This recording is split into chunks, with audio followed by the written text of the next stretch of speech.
Hello, I am Dr. Eurydice Moore, and I want to thank you for tuning in today. I just did a video on how to apply for an awesome foundation grant. And, I'm just up at it, and I'm like, let me do one more video. Okay, this video is having a consultation with me. What you expect when you hit that appointment link. Well, when you hit that appointment link, the purpose of a free 15-minute consultation with me is to determine if your project, your idea, what you want to do, the nonprofit or the for profit that you want to set up, is it feasible and is it fundable? That's the bottom line, those two things. And so I am Dr. Eurydice Moore of Eurydice and ECOP. And we are celebrating 20 years in business this year. And we're gonna have a celebration Sunday, December 8th, 2024, celebrating 20 years in business. I have been in the workforce since the age of 14. Yes, ma'am. Yes, sir. I have been working since I was 14 years of age. Always been creative, productive, and busy. So in 2004, I ended up business. One day I'll share my story. And had started helping people with nonprofit. I was blessed to open up a nonprofit, and then I opened up two. And then people found out that I knew how to do the non-for-profit setup, how to set up a nonprofit, and we how to set up a nonprofit and to get the 501c3 status from the Internal Revenue Service. So, and then word got out, and I've been in business since 2004. First, I did did it through the nonprofit, and then I went on and opened up the for-profit Eurydice. And I've written grants since 1985. I used to be a CPS, Chicago Public School teacher, working for the Board of Education, City of Chicago. And I worked for a high school, Lucy Flower High School. Then I went on and worked at Morton Career Academy, and both my job at both schools required that I wrote grants for classroom projects. And I was blessed to get the project. Like in high school, did the grant for the cooperative lab program, so that could get equipment, supplies, update the curriculum, and then going to Morton Career Academy. I was a guidance counselor, and I worked with African American and Hispanic gang members. We had a real bad gang problem then. My principal wanted me to bring these two groups together that was fighting. So I was able to get grant for our therapeutic program and a cultural exchange excursion program, where we went out to a Hispanic restaurant, ate day food, and we went to soul food, ate day food, got into culture, the dance of both population. And so it was quite interesting. I enjoyed the work. And then, I worked for a couple of social service agency and wrote grants, worked for a church, wrote grants, and then wrote grant for this business, Eurydice, and wrote grants for ECOP, and team members wrote for Eurydice and ECOP. So that's what we do here at Eurydice. We specialize in non-for-profit startup, and we provide grant writing services, which is consultation, um, the 501c3, um, the help people with bylaws, and then doing grant reviews, grant research, and grant reviews, grant research, grant writing, grant workshop, teaching and training, professional development, coaching, mentoring, you name it, we pretty much do it here. But anyway, back to consultation. Oh, before I go back to consultation, I would like for you to like this page, share it, hit the notification button. Please subscribe if you have not already done so that you can go into the studio, our YouTube studio, and get there's various non-for-profit information there. And I've been told it has been helpful. So back to consultation. What can you expect when you have a consultation with me? You can expect me to be honest. If an idea or a project that you want to do is not going to fly, I'm going to tell you it is not going to fly. You need to go back to the drawing board. Okay. If after questioning you, I do an assessment, I ask a series of questions, and if your project needs to be tweaked, then I could tell you maybe you need to add this, or maybe you need to don't have this a part of project. Uh, what are some of the things that I have pointed out to people during the consultation? The importance of their name. They need to have a name that is close and that kind of describe the mission of the nonprofit. Okay. The name and the mission of the nonprofit should be similar. So I have had, and then also in choosing your name, you need to choose a name that sounds like a nonprofit.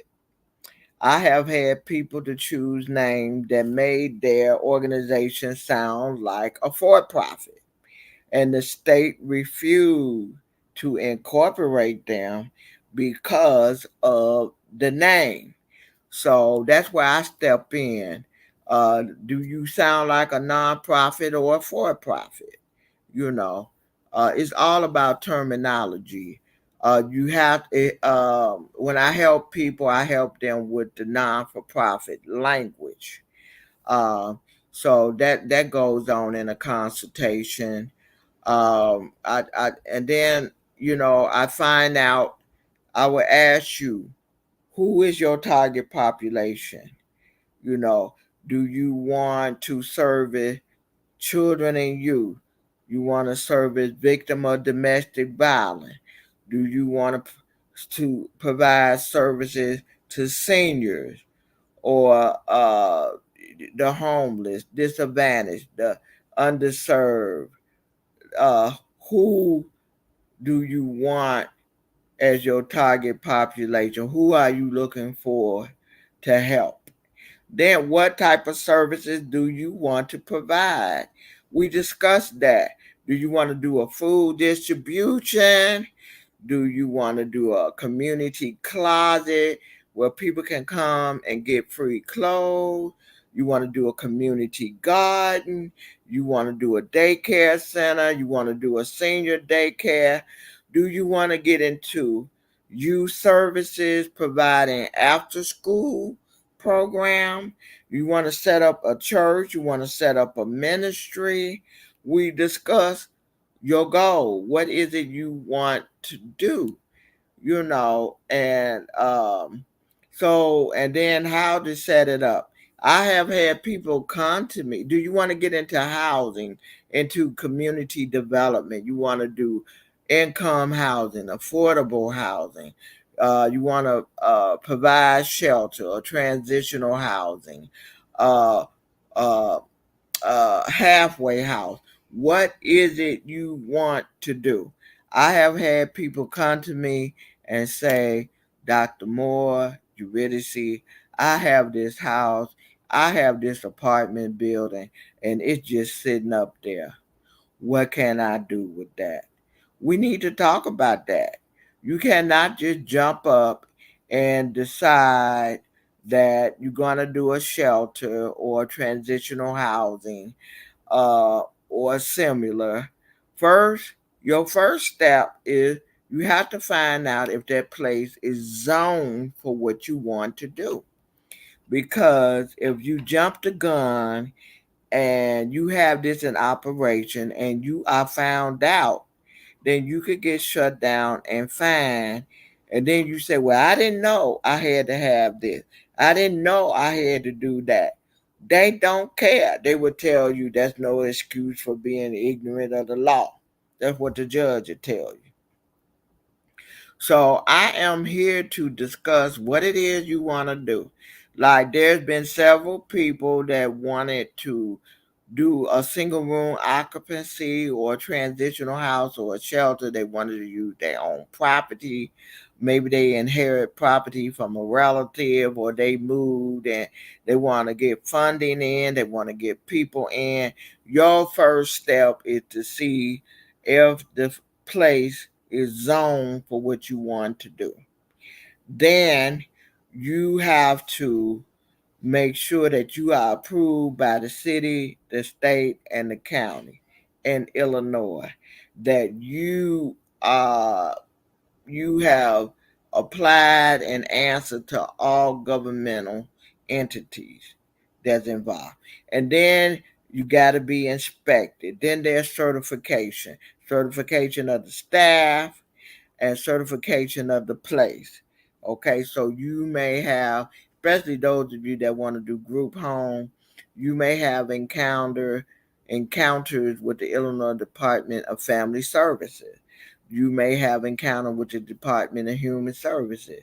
Then you got to have the fire department to come out and check. So you just can't throw something up. You got to get your research, and I can help you with that. And then I have had people that wanted to set up schools. Oh, because they thought it was such a good idea. Okay, now you got to decide if this school going to be a for-profit or a non-profit. And then you got to fill out the documentation. This school going to be online. Is it just strictly going to be online? What what do the Board of Education require for the type of school that you want to set up? What type of work, paperwork you have to do? Okay, is your school going to be accredited or non-accredited? And if you want your school accredited, you got to search out an accrediting agency for the industry, the subjects that you're going to be teaching. And then, okay, then you got to follow the guideline to get your school accredited. So that's what you can expect in a consultation with me. We're going to see if what you want to do is feasible. I do assessment, and I issue recommendations, uh, and I hear your heart, hear about your target population, what it is you want to do in terms of services you want to provide to the community. And then if you sign on with me and our business has a 5-star Google rating, and you could read the rating, and the rating covers 501c3 setup, grant, cover workshop, where I taught workshop. So you can do that. And then on my website, you will see testimonies, you will see reviews on the work that we have done. So, yes, so I just want to encourage you to have a consultation with me. Now, when I started back in the long time ago, that I trying to put a nonprofit together, The first place I went to was the bookstore. And the bookstores I went to had I went to several bookstores and there would be 2 or 3 books on the shelf and they was outdated and they had dust on it. Then I went to the library. Same situation. Same situation. Then I called the Internal Revenue Service, asked them to send me the guide. I called the Secretary of State, asked for information. I started calling around different government agencies for information. And so it was like piecemealing, getting a piece here, piece there, piece everywhere, like old McDonald song. So after many hours of research, then I was able to get the 501c3. Had got 2 501c3, and now have a third 501c3. So then I explained the firm, what it is that we do, and I described the process and the turnaround time for you being a nonprofit on the state level and the federal level. And I do that. My clients get a weekly report from me, um, usually on Friday. Sometimes I issue them on Sunday. A weekly, I call it update, to let you know what we worked on during the week and the week before, and then moving forward, the next step to work on their project. So I am Dr. Eurydice Moore, and scrolling across the screen, you see my information, the email, phone number, website. Please like this, share, and there's my contact information. If you have not subscribed, subscribe to my channel, and then go to my YouTube channel and you will see almost 100 videos on different topics for non-for-profit, and test your IQ, non-for-profit IQ, what it is you know and what you don't know by listening to the video. And then recently, hot off the press, I did a walkthrough on the Awesome Foundation. I did a presentation. I shared my screen. I shared a funder that our organization got funded from one of the team members that wrote and submitted the grant and got funded. So I share step by step and answer questions on the grant. The grant is only 1 page. It's offered, you can apply any month. It's a monthly thing. And you can be an individual with a great idea, or you could be a nonprofit or a for profit. But you got to have a website, whether you're an individual with a one-time idea, or you're trying to get an idea jumpstart and you want to see it continue, or you're a non-for-profit that want to have the funding to help you better serve the community, or if you are a for-profit, you're a business owner, whether you're a sole proprietor, LLC, S corp, C corp, partnership, limited, general, uh, whatever the case, and you want to give back to the community. A lot of funders are requiring for profit to give back to the community. So that's me, Dr. Eurydice Moore, also known as Eurydice. You can call me Eurydice. You have my information scrolling. Please subscribe, hit the notification bell so that whenever a video is produced, that you can come and view it, like and share with others. You can leave comments. You have questions, and here's my contact information. Reach out to me, and I will reach out to you. Okay, God bless.